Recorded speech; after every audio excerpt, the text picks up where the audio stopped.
நாங்க பார்க்க மறந்த ஒரு விஷயம் வந்து, இந்த கார்போஹைட்ரேட்டுகள்ல கார்பன், ஐதரசன், ஆக்சிஜன் சொல்லி 3 மூலங்கள் பார்த்தோம்.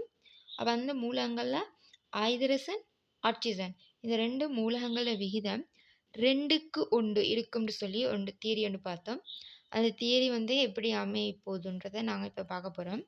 ஒரு ஒரு சர்க்கரைட்டையும், இரு சர்க்கரைட்டையும் நான் உதாரணத்துக்கு எடுத்துக்கொள்றேன். பல் சர்க்கரைட்டுகளுக்கு எங்களுக்கு இப்ப இந்த இடத்துல எண்ணுக்கு வந்து எத்தன வரும்னு எங்களுக்கு சொல்லப்படல எங்களோட சிலபஸ்ல.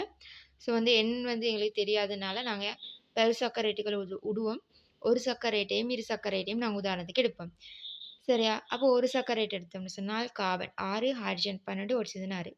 எங்களுக்கு அங்க சொன்ன தியரி வந்து ஹைட்ரஜனுக்கும், ஆக்சிஜனுக்கும் வீதம் 2க்கு 1.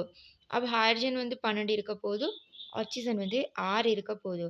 நாங்க பிரிப்போம் எளிய வீதத்துல. 6 ஒரு முறை, 12ல 6 2 முறை. அப்ப ஹைட்ரஜன் 2க்கு 1ன்ற விகிதம் இதத்தான் நாங்க சொல்லப் போறோம். சரியா? அப்ப எளிய வீதமா பிரிக்கிறோம். 12க்கு 6ன்றத 2க்கு 1 எழுதலாம். அதே நேரம் இரு சர்க்கரைட் எடுத்தோம்னு சொன்னால், இரு saccharide carbon 12, hydrogen 22, oxygen 11. Hydrogen 22, oxygen 11. அப்ப 22, 11 எடுத்தோம்னு சொன்னால், 11 ஒரு முறை, 22ல 11 2 முறை. So hydrogen 2, oxygen 1. அதாவது 2க்கு 1ன்ற விகிதம். ரைட் 2 மூலங்கள்ன்றது அர்த்தமல்ல. விகிதம் 2க்கு 1ன்ற விகிதம்.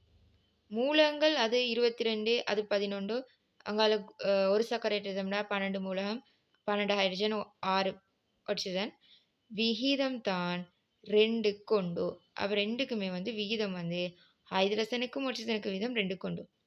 மாறி ஆக்சிஜனுக்கும் ஹைட்ரஜனுக்கும் வீதம் எடுத்தோம்னு சொன்னால் 1க்கு 2. ஹைட்ரஜனுக்கும் ஆக்சிஜனுக்கும் தான் வீதம் 2க்கு 1. ஆக்சிஜனுக்கும் ஹைட்ரஜனுக்கும் வீதம் தலைகீழா வரப்போகுது.